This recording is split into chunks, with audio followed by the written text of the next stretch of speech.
श्री स्वामी समर्थ. जय जय स्वामी समर्थ. स्वामींचं नाव घेऊन मी या व्हिडिओला सुरुवात करते. येत्या 17 जुलैला आहे आषाढी एकादशी. आषाढी एकादशी म्हटलं की डोळ्यासमोर येतं ती म्हणजे पंढरपूरची वारी. वर्षभरातील 24 एकादशीमध्ये आषाढी एकादशीला खास महत्त्व आहे. कृष्ण पक्षात आणि शुक्ल पक्षातील एकादशीच्या दिवशी भगवान श्रीहरी विष्णूंच्या विविध रूपाचे दर्शन आपल्याला होते. आषाढ महिन्यात येणाऱ्या एकादशीलाही अधिक महत्त्व दिलं जातं. महाराष्ट्रात निघणाऱ्या पायी वारीमुळे आषाढी एकादशीचे महत्त्व आणखी वाढून जाते. हा वारकरी संप्रदायासाठी सर्वात मोठा उत्सव आहे.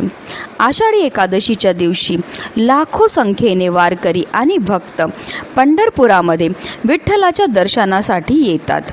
याला देवशयनी एकादशी देखील म्हटलं जातं. आषाढ महिन्यातील शुक्ल पक्षाच्या एकादशी दिवशी भगवान विष्णू 4 महिन्यासाठी योग निद्रेत जाऊन झोपी जातात. या काळात सर्व शुभ कार्य थांबतात. भगवान विष्णू 4 महिने झोपतात म्हणून याला चातुर्मास असे म्हणतात. या दिवशीच्या व्रतात सर्व देवतांचे तेज एकवटलेले असते. या दिवशी सकाळपासूनच सर्वार्थ सिद्ध योग तयार होणार असल्यामुळे या दिवशी केलेल्या प्रत्येक कार्यामध्ये आपल्याला यश हे प्राप्त होणार आहे. त्याचबरोबर या दिवशी सर्वार्थ सिद्ध योग, अमृत सिद्ध योग, शुभ योग आणि शुक्ल योग तयार होत आहेत. हे सर्व योग पूजा, शुभ कार्य त्याचबरोबर केले जाणाऱ्या उपायांकरता अतिशय चांगले मानले जातात. या काळामध्ये केलेल्या प्रत्येक कार्यामध्ये आपल्याला अनंतपटीने पुण्यफळ हे प्राप्त होणार आहे. आणि म्हणूनच प्रत्येकाने आषाढी एकादशीच्या दिवशी आंघोळीच्या पाण्यामध्ये ही एक वस्तू टाकायची आणि स्नान करायचं. हे स्नान केल्यामुळे आपल्याला चंद्रभागेमध्ये स्नान केल्या एवढं पुण्य प्राप्त होणार आहे. त्याचबरोबर आपली कठीणातील कठीण इच्छा पूर्ण होऊन आपल्या आयुष्यामध्ये असणारे सर्व दुःख, सर्व त्रास, सर्व संकटांपासून आपल्याला मुक्तता मिळून आपलं 7 पिढ्यांचं दारिद्र्यसुद्धा नष्ट होणार आहे. अतिशय प्रभावी असा हा उपाय, ज्याबद्दल सविस्तर आणि महत्त्वाची अशी माहिती मी तुम्हाला या व्हिडिओमध्ये देणार आहे. तर व्हिडिओ पूर्ण पहा आणि जर तुम्ही माझ्या चॅनलवर नवीन असतील तर चॅनलला सबस्क्राईब करा आणि शेजारी बेल आयकॉनसुद्धा प्रेस करा. वारकरी संप्रदायात चंद्रभागाला खूपच महत्त्व आहे. आधी स्थान चंद्रभागेचे, मग भगवंत कथा, त्यानंतर विठ्ठलाचे दर्शन. एक वेळेस विठ्ठलाचे दर्शन नाही झाले तरी चालेल, पण चंद्रभागेचे स्नान हे झालेच पाहिजे. एवढं महत्त्व आहे चंद्रभागा नदीचे. देवाने तुकाराम महाराजांना विचारले, काय पाहिजे तुम्हाला? जे पाहिजे ते मागा. त्यावर तुकोबा म्हणाले, देवा मला काहीच नको, चंद्रभागेचे स्नान घडू दे. एवढे वारकरी संप्रदायात आणि चंद्रभागाचे जवळचे नाते आहे. सर्व तीर्थांना पवित्र करणारे तीर्थ कोणते असेल तर ती चंद्रभागा. नुसती चंद्रभागा नदी पाहिली तरी भूतलावरील सर्व तीर्थांचे स्नान केल्याचे पुण्य मिळते.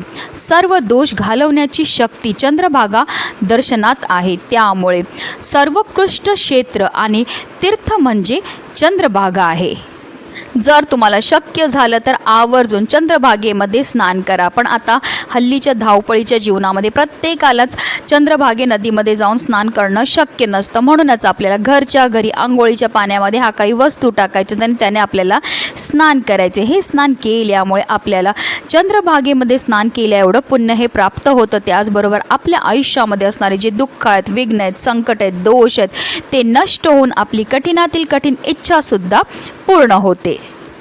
तर आपल्याला आषाढी एकादशीच्या दिवशी सकाळी ब्रह्ममुहूर्तावर उठायचं आणि अंथरुणामध्ये बसूनच आपल्याला हात जोडून भगवंताचे धन्यवाद मानायचे आहेत की त्यांनी आपल्याला आजचा हा दिवस दाखवला. आणि आपल्याला ओम नमो भगवते वासुदेवाय नमः या मंत्राचा जप करून दिवसाची सुरुवात ही करायची आहे. त्यानंतर आपल्याला आंघोळीला पाणी हे काढायचं आणि आंघोळीच्या पाण्यामध्ये आपल्याला जी सगळ्यात पहिली वस्तू टाकायची आहे ती म्हणजे पावसाचं पाणी.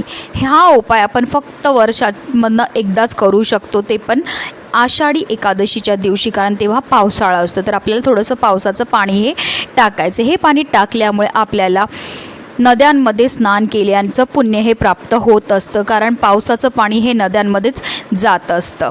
त्याचबरोबर जर तुमच्याकडे पावसाचं पाणी नसेल काही कारणास्तव तर तुम्ही थोडंसं गंगाजल टाकलं तरीही चालणार आहे. पुढची वस्तू म्हणजे कच्चं दूध. आपल्याला अगदी थोडंसं कच्चं दूध जे आहे ते आंघोळीच्या पाण्यामध्ये टाकायचं. जर तुमच्या आयुष्यामध्ये पैशाच्या समस्या असतील, त्यामुळे तुमच्या जीवनामध्ये कर्ज झालं असेल, तर आवर्जून तुम्हाला थोडंसं कच्चं दूध हे टाकायचं. कच्चं दूध टाकल्यामुळे आपल्या जीवनामध्ये असणारे जे कर्ज आहे ते दूर होण्यामध्ये मदतही मिळत असते. त्याचबरोबर आपल्याला चिमूटभर हळदसुद्धा आंघोळीच्या पाण्यामध्ये टाकायची. हळद ही श्रीहरी विष्णूंना अतिशय प्रिय आणि जर आपण हळद टाकून स्नान केली तर त्यामुळे आपला गुरुग्रह हा मजबूत होतो, ज्यामुळे आपल्या जीवनामध्ये असणाऱ्या आर्थिक समस्यांपासून आपल्याला मुक्तताही मिळत असते. त्याचबरोबर आपल्याला आवर्जून आंघोळीच्या पाण्यामध्ये तुम्हाला 1 ते 2 तुळशीपत्रसुद्धा टाकायचे, कारण तुळस म्हणजे साक्षात माता लक्ष्मीचं स्वरूप आहे आणि श्रीहरी विष्णूंना अतिशय प्रिय आहे ती म्हणजे तुळस. आणि जर आपण तुळस टाकून स्नान केली तर त्यामुळे जे आहे आपल्यावर श्रीहरी विष्णू आणि माता लक्ष्मीची भरभरून कृपाही होत असते.